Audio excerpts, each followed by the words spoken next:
Kung buhay pa ang nanay tatay mo, kung may pira ka, pakainin nyo sa, sa Jollibee.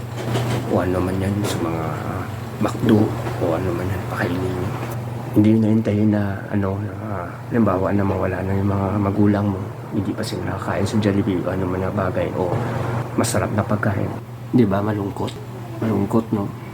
Kasi ako, tatay ko, tsaka nanay ko, hindi sila nakapasok sa Jollibee na makakain lang na masarap.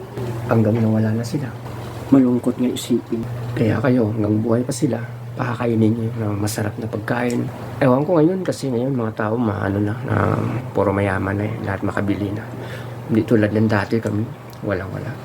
Siguro kasi ang iba na ngayon, lahat ng tao naging mayaman na, mayroon ng pera. Lahat gusto nang bilhin. Madalang na lang siguro na hindi makakain ng Jollibee. Payo ko lang, baka meron din tao na tulad dati, hindi nakapasok ng mall o Jollibee. Kasi para masaya sila, di ba?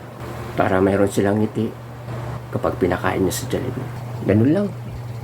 Okay na yun, basta naalala ko lang. Yung nanay tatay ko, hindi sila nakapasok hanggang wala na lang sila sa mundo. Lahat ng tao dyan naman mapunta eh. Yun lang, pari.